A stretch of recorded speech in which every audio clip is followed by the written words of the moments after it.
Hi hello എല്ലാവർക്കും beach വ്ളോഗിലേക്ക് സ്വാഗതം.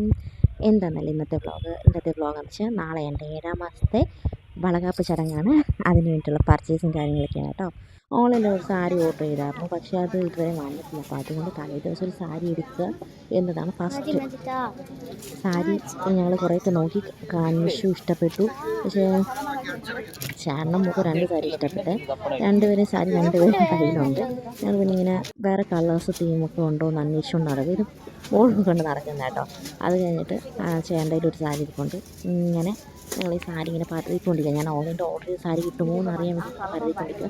നോക്കിയപ്പോൾ ഞാനും ചേട്ടനായി വെച്ചും ഒരേ കളർ സാരിയാണ് കിട്ടി, മീൻസ് എടുത്തത്. അപ്പോൾ ചേട്ടനും ഇഷ്ടപ്പെട്ടു, മോക്കും ഇഷ്ടപ്പെട്ടു. പക്ഷേ ഒന്ന് ഗ്രീനും ഒന്ന് ബ്ലൂ ആയിരുന്നു. രണ്ടുപേർക്കും ബ്ലൂവിനോടാണ് ഇഷ്ടപ്പെട്ടത്. ബ്ലൂ ഞങ്ങൾ സെലക്ട് ചെയ്ത് വെച്ചിട്ടുണ്ട് കയ്യിൽ. രണ്ടും വെച്ചിട്ടുണ്ട്, ബ്ലൂവും വെച്ചിട്ടുണ്ട്, ഗ്രീനും വെച്ചിട്ടുണ്ട്. പിന്നെ വേറെ ഏതിന് കിട്ടുമോ എന്നറിയാൻ വേണ്ടി ഞാനിങ്ങനെ പരതുക. ഞാൻ ഓൺലൈനിൽ കൊടുത്ത കളർ കിട്ടുമോ എന്നറിയാൻ വേണ്ടി പരതുക.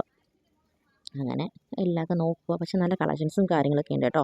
ഇവിടുത്തെ ഓഫർ എന്ന് പറയുമ്പോഴത്തേക്കും 199 മുതൽ 1999 രൂപ വരെയുള്ള വിലയുള്ള പ്രോഡക്റ്റ്സ് മാത്രമേ ഉള്ളൂ. സാരി ആയാലും ശരി, കിഡ്സിൻ്റെ ഡ്രസ്സ് ആയാലും ശരി, ജെൻസ് വെയർ ആയാലും ശരി, ഈവൻ എന്തെടുത്താലും ശരി, ഈ ഒരു പ്രൈസ് റേഞ്ചാണ്. ഇതെവിടെ നിന്നല്ല, നമ്മുടെ ട്രിവാൻഡ്രത്ത് RK മാൾ ഇപ്പം പുതുതായിട്ട് ഉദ്ഘാടനം കഴിഞ്ഞ് RK മാളാണ് ഞങ്ങൾ നിൽക്കുന്നത്. അത്യാവശ്യം നല്ല സെലക്ഷൻസും കാര്യങ്ങളൊക്കെ ഉണ്ട്. ഞങ്ങൾക്ക് ഇഷ്ടപ്പെട്ടു. സാരി സെലക്ട് ചെയ്യുന്ന തീമായി പോയി കാണുന്നത്. ഈ സാരി തന്നെ സെലക്ട് ചെയ്തു കേട്ടോ. ബ്ലൂ തന്നെ സെലക്ട് ചെയ്തു. ചേട്ടനും ഇഷ്ടപ്പെട്ടു, മോക്കും ഇഷ്ടപ്പെട്ടു. അങ്ങനെ അത് ഓക്കെ ഫിക്സ് ചെയ്യുക. ഞാൻ ചോദിച്ചു, ഇത് മതിയോ എന്ന് ചോദിക്കുക. അത് സെറ്റ് എടുക്കണോ? വേണ്ട, ഇത് മതി എന്ന് പറഞ്ഞു. അങ്ങനെ ഞങ്ങളത് ഫിക്സ് ചെയ്തു. അത് കഴിഞ്ഞിട്ട് നേരെ ഞങ്ങൾ വേണ്ട പൊങ്കാലയ്ക്കുള്ള സാധനം മേടിക്കാൻ വേണ്ടി വന്നതാണ്. പൊങ്കാലക്കലം മേടിക്കാൻ വേണ്ടിയില്ല, പൊങ്കാലക്കലം നോക്കി എടുത്തു. ആൻറ്റിക്ക് ഞങ്ങൾ പറഞ്ഞ 1/2 കിലോ അരി വേവുന്ന കലം മതി എന്ന് പറഞ്ഞു. ആൻറ്റി ഒരു 1/2 കിലോ അരി വേവുന്ന കലം കൊണ്ടുതന്നായിരുന്നു. അങ്ങനെ അത് കൊള്ളാം, നല്ല കലമായിരുന്നു. അത് ചെയ്യണം. പിന്നെ ബില്ല് ചെയ്തു. പിന്നെ ഞങ്ങൾ അടുത്ത് പോകുന്നത് എവിടെയാണെന്ന് വെച്ചാൽ പച്ചക്കറി മേടിക്കാനാണ്. ബില്ലിൽ ഇറങ്ങി ഇനി അടുത്ത് ഞങ്ങൾ പച്ചക്കറി മേടിക്കാൻ പോവാം. പച്ചക്കറി മേടിച്ചു. ഞങ്ങൾ വീടിന് കുറച്ച് മുകളിൽ കൊച്ചു കടയുണ്ട്, അവിടെ നിന്ന് പച്ചക്കറിയൊക്കെ മേടിച്ചു. അത് കഴിഞ്ഞ് അടുത്ത ടാസ്ക് എന്ന് വെച്ചാൽ ഈ സാരിക്കെടുത്ത ബ്ലൗസ് സ്റ്റിച്ച് ചെയ്യുക. അതാണ് ഏറ്റവും വലിയ ടാസ്ക്. കാരണം ഒരു ദിവസം കൊണ്ട് ബ്ലൗസ് സ്റ്റിച്ച് ചെയ്ത് കിടക്കുന്നത് ഭയങ്കര ഇച്ചിരി ബുദ്ധിമുട്ടാണ്. നമ്മൾ പറയുന്ന മോഡൽ ഞാൻ പ്രിൻസസ് കട്ടാ പറഞ്ഞു, അവർ അത് ചെയ്തു തന്നു. പിന്നെ ഇത് ചേട്ടൻ്റെ വീട്ടിൽ നിന്ന് പലഹാരങ്ങൾ കൊണ്ടുവരുന്ന സീനാട്ടോ ഈ കാണുന്നത്. ചേട്ടൻ്റെ അമ്മയും അനിയനും പലഹാരങ്ങളും പൂവൊക്കെ കൊണ്ടുവരിക.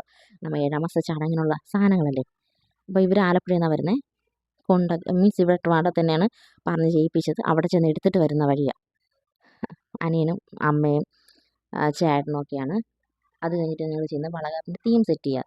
അപ്പോൾ എല്ലാവരും ട്രെൻഡിങ് ആയിട്ട് പോകുന്ന വാഴയിലും വളകാപ്പ് എന്ന് എഴുതിയ സംഭവമല്ലേ, ഫസ്റ്റ് ടൈമാണ് ഞങ്ങൾ ചെയ്യുന്നത്. ഞങ്ങൾ നേരത്തെ 7-ാം മാസത്തെ ചടങ്ങ് ചെയ്തിട്ടുണ്ടെങ്കിലും ഈ ഒരു സംഭവം ചെയ്തിട്ടില്ല കേട്ടോ. അങ്ങനെ ഞാൻ, ചേട്ടൻ്റെ അനിയൻ, പിന്നെ താഴത്തെ വീട്ടിലെ കുട്ടി, പിന്നെ അരവിന്ദ്, ഞങ്ങളുടെ വീടിൻ്റെ തൊട്ടടുത്തുള്ള കുട്ടി, വീട്ടിലെ പയ്യനാട്ടോ അരവിന്ദാണ് വളകാപ്പ് എന്ന് പറയുന്ന സംഭവം സെറ്റ് ചെയ്യുന്നത്.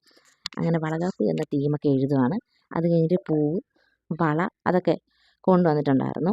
പൂവും വളയൊക്കെ ഞങ്ങൾ മീൻസ് എടുത്തൊക്കെ വെച്ച് സെറ്റ് ചെയ്യുക. ഇന്ന് ഇത്രയേ ഉള്ളൂ. Okay, by.